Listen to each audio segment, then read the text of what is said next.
नमस्कार दोस्तों, आज मैं आपके सामने मुंशी प्रेमचंद की एक और कहानी लेके आई हूँ जिसका शीर्षक है अनुभव। अनुभव क्या है, चलिए इस कहानी को सुनकर आगे देखते हैं। प्रियतम को 1 वर्ष की सजा हो गई और अपराध केवल इतना था कि 3 दिन पहले जेठ की तपती दोपहरी में उन्होंने राष्ट्र के कई सेवकों को शरबत पान से सत्कार किया था। मैं उस समय अदालत में खड़ी थी। अदालत के बाहर सारे नगर की राजनीतिक चेतना किसी बंदी पशु की तरह खड़ी चित्कार रही थी। मेरे पति हथकड़ियों के जकड़े अदालत में लाए गए। चारों ओर सन्नाटा छा गया। मेरे भीतर हाहाकार मचा हुआ था, मानो अभी प्राण निकल जाए। आवेश की लहरें सी उठ उठकर सारे शरीर को रोमांचित कर देती थी। ओह, इतना गर्व मुझे पहले कभी नहीं हुआ था। अदालत की कुर्सी पर बैठा वह अंग्रेज अफसर, लाल जरीदार पगड़ियां बांधे हुए पुलिस के कर्मचारी सब मेरी आंखों में तुच्छ से जान पड़ते थे। बार बार मन में आता था दौड़कर पति के चरणों से लिपट जाऊं और उसी दशा में प्राण त्याग दूं। कितनी शांत, अविचल, तेज और स्वाभिमान से प्रदीप्त मूर्ति थी। ग्लानि से भरी हुई विषाद या शोक की छाया उनमें नहीं थी।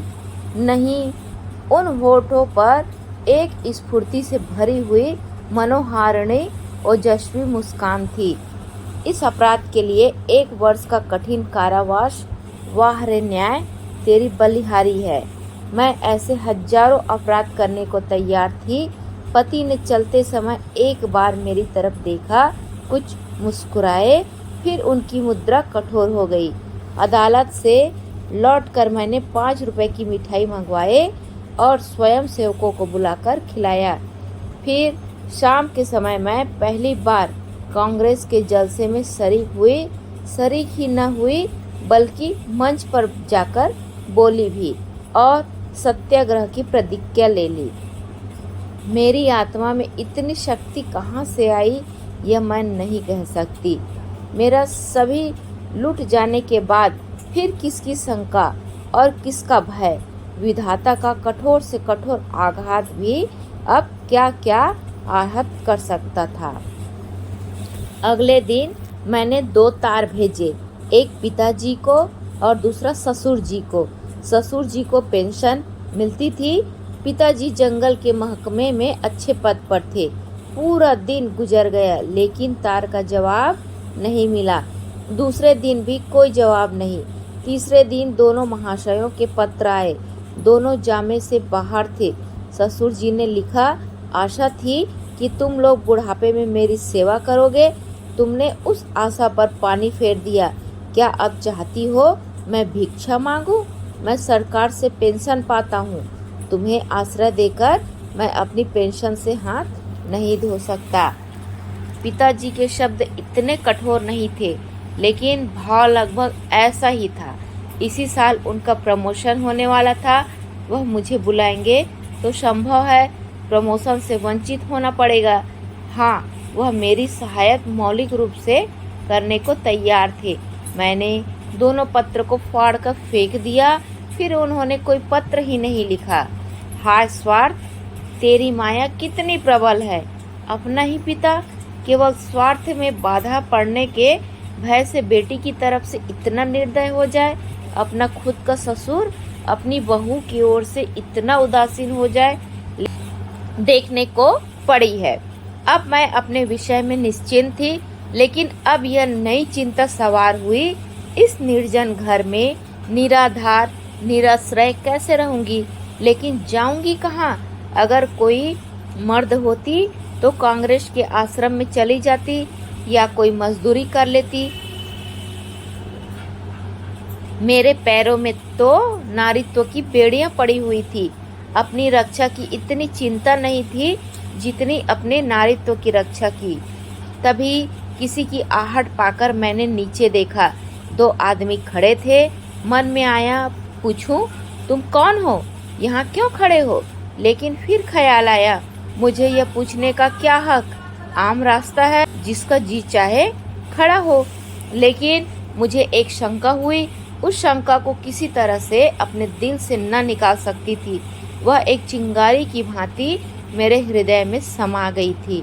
गर्मी में देह फूकी जाती। मैंने कमरे का दरवाजा भीतर से बंद कर लिया। घर में एक बड़ा सा चाकू था, उसे निकालकर सिरहाने रख लिया। वह शंका सामने बैठी हुई मालूम होती थी। तभी किसी की पुकार सुनकर मेरे रोए खड़े हो गए। मैंने दरवाजे से कान लगाया, कोई मेरी कुंडी खटका रहा था। मैंने दरवाज़ा नहीं खोला और छज्जे पर खड़ी होकर जोर से बोली, कौन कुंडी खटखटा रहा है? बाहर से आवाज़ आई, मैं हूँ ज्ञानचंद। यह आवाज़ सुनकर मेरी शंका दूर हो गई। मैं उनकी आवाज़ पहचान गई।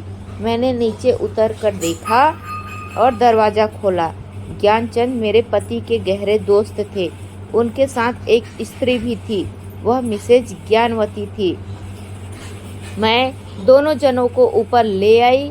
ज्ञान बाबू एक स्कूल में मास्टर हैं, बड़े ही उदार, विद्वान, निष्कपट। लेकिन आज मुझे मालूम हुआ कि उनकी पथ प्रदर्शिका उनकी पत्नी है, यानी रास्ता दिखाने वाली उनकी पत्नी है। वह दोहरी बदन की प्रतिभाशाली महिला थी, लेकिन बाहर जितनी कठोर, भीतर उतनी ही दयालु। उन्होंने मुझसे झिझकते हुए प्रश्न किया, घर कोई पत्र लिखा? मैंने कहा, हाँ लिखा था। कोई लेने आ रहा है? मैंने कहा, जी नहीं, ना पिताजी अपने पास रखना चाहते हैं, ना ही ससुर जी। तो फिर अब क्या इरादा है? अभी तो यही पड़ी हूँ, इस विषय में अभी सोचा नहीं। तो फिर मेरे घर क्यों नहीं आ जाती? अकेले तो मैं तुम्हें इस संसार में रहने नहीं दूंगी। खुफिया के 2 आदमी इस वक्त भी डटे हुए हैं। मैं पहले ही समझ गई थी दोनों खुफिया के आदमी होंगे। ज्ञान बाबू ने पत्नी की ओर देखकर मानो उनकी आज्ञा से कहा, तो मैं जाकर तांगा लाऊं? देवी जी ने इस तरह देखा मानो कह रही हो, क्या अभी तुम यहीं खड़े हो? मास्टर साहब चुपके से द्वार की ओर चले। तभी देवी जी बोली, ठहरो, किसी तांगे लाओगे? मास्टर साहब घबराकर बोले, कितने तांगे लाऊं? देवी जी बोली, कितने क्या, एक तांगे पर 3 सवारियां ही बैठेंगी। संदूक, बिछावन, बर्तन, भांडे क्या मेरे सिर पर जाएंगे? मास्टर साहब डरते हुए बोले, तो 2 तांगा लेते आऊँगा। यह कहकर ज्ञान बाबू तांगा लेने चले गए। फिर मैंने सकुचाते हुए पूछा, बहन तुम्हें मेरे जाने से कष्ट होगा? और मैं आगे कुछ कह पाती, देवी जी ने मेरी बात काटकर तीक्ष्ण स्वर में कहा, हाँ होगा तो अवश्य। तुम दोनों जून में 2-3 पाव भर आटा खाओगी, कमरे में एक कोने में अड्डा जमा लोगी, सिर में आने का तेल डालोगी। यह क्या थोड़ा कष्ट है? मैंने झेपते हुए कहा, आप तो मजाक कर रही हैं। देवी जी ने बड़े प्यार से मेरी पीठ थपथपाते हुए कहा, जब तुम्हारे पति घर लौट आए तो मुझे भी अपने घर मेहमान रख लेना, मेरा घाटा पूरा हो जाएगा। अब जल्दी से तैयार हो जाओ, तांगा आने ही वाला होगा। मैंने ऐसी सहृदय, उदार, मीठी बातें करने वाली स्त्री आज तक कहीं नहीं देखी थी। मैं उनकी छोटी बहन होती तो शायद इससे अच्छी तरह रखती। चिंता या क्रोध को तो जैसे उन्होंने जीत लिया हो। उनकी कोई संतान नहीं थी, लेकिन मैंने उन्हें कभी दुखी नहीं देखा। ऊपर से काम के लिए एक नौकर रखा था, भीतर का सारा काम खुद करती, लेकिन मुझे कुछ न करने देती। जब देखो कुछ खिलाने को सिर पर सवार। मुझे एक तकलीफ भी नहीं थी। मुझे वहाँ रहते हुए 8 महीने बीत गए थे। एक दिन मैंने उन्हीं खुफियों को नीचे बैठे देखा। मेरा माथा ठनका, यह अभागे यहाँ भी मेरे पीछे पड़े हैं। मैंने तुरंत बहन जी से कहा, वे दोनों बदमाश यहाँ भी आ धमके। बहन ने हिचकिचाते हुए कहा, कुत्तों का काम फिरना ही होता है। मैंने चिंतित होकर कहा, ये कोई बखेड़ा खड़ा न कर दे। बहन जी ने बेपरवाही से बोला, ये भौंकने के सिवा और क्या कर सकते हैं? फिर मैंने कहा काट भी तो सकते हैं। बहन जी ने हंसते हुए कहा, इनके डर से कोई भाग तो नहीं जाता। मगर मेरी दाल में मक्खी पड़ गई। बार बार छज्जे पर जाकर उन्हें टहलते देख आती, यह सब मेरे पीछे पड़े हुए हैं। आखिर मैं नौकरशाही का क्या बिगाड़ सकती हूँ? मेरी सामर्थ्य ही क्या है? क्या यह सब इस तरह से मुझे यहाँ से भगाने पर तुले हैं? इससे उन्हें क्या मिलेगा? यही कि मैं मारी मारी फिरूं। एक हफ्ता गुजर गया, खुफिया ने पिंड न छोड़ा। मेरे प्राण सूखे जा रहे थे। ऐसी दशा में मेरा यहाँ रहना मुझे अनुचित मालूम, लेकिन बहन जी से कुछ कह भी नहीं सकती थी। एक दिन ज्ञान बाबू शाम को घर आए तो वे घबराते हुए से थे। मैं बरामदे में बैठी परवल छील रही थी। ज्ञान बाबू ने कमरे में जाकर अपनी पत्नी को इशारे से बुलाया। देवी जी ने बैठे बैठे कहा, पहले कपड़े वपड़े उतारो, हाथ मुंह धो, कुछ खाओ, फिर जो कहना है कह देना। ज्ञान बाबू को धैर्य कहा। पेट में बात की गंध तक न पचती थी। आग्रह से बुलाया, तुमसे उठा नहीं जाता, मेरी जान आफत में है। देवी जी ने बैठे बैठे कहा, तो कहते क्यों नहीं, बताओ क्या कहना चाहते हो? ज्ञान बाबू बोले, यहाँ तो आओ। देवी जी बोली, क्या यहाँ कोई और बैठा हुआ है? मैं समझ गई कि ज्ञान बाबू ये बात मेरे सामने नहीं कहना चाहते, इसलिए जैसे ही मैं वहाँ से उठकर जाने लगी तो देवी जी ने मेरा हाथ पकड़ लिया। मैं जोर करने पर भी अपना हाथ न छुड़ा सकी, लेकिन ज्ञान बाबू को इतना भी सब्र न था कि जरा कुछ देर रुक जाते। प्रिंसिपल से आज मेरी लड़ाई हो गई। देवी ने बनावटी गंभीरता से कहा, सच? तब तो तुमने खूब पीटा होगा ना? तुम्हें दिल लगी सुस्ती है। यहाँ मेरी नौकरी जा रही है। जब तुम्हें इतना ही डर था तो लड़े क्यों? मैं थोड़े ही लड़ा था, उसी ने मुझे बुलाकर डांटा। यह कैसे हो सकता है कि उन्होंने तुम्हें बेकसूर डांटा होगा? कोई न कोई बात तो जरूर होगी। अब मैं तुम्हें क्या बताऊं? फिर वही पर्दा। मैं कह चुकी हूँ, यह मेरी बहन है, मैं इसे कोई पर्दा नहीं रखना चाहती। और जो इन्हीं के बारे में कोई बात हो तो? देवी जी ने जैसे पहली बुझाकर कहा, मैं समझ गई, कुछ खुफियों का झगड़ा होगा। पुलिस ने तुम्हारे प्रिंसिपल से शिकायत की होगी। ज्ञान बाबू ने इतनी आसानी से पहली का बूझा जाना स्वीकार न किया। बोले, पुलिस ने प्रिंसिपल से नहीं, हाकिम जिला से कहा। उसने प्रिंसिपल को बुलाकर मुझसे जवाब तलब करने का हुक्म दिया। देवी जी ने इस अंदाज में कहा जैसे वे समझ गई हो। बोली, तो प्रिंसिपल ने तुमसे कहा होगा कि उस स्त्री को घर से निकाल दो। हाँ, यही समझ लो। फिर तुमने क्या जवाब दिया? मैंने अभी कोई जवाब नहीं दिया। वहाँ खड़े खड़े क्या जवाब देता?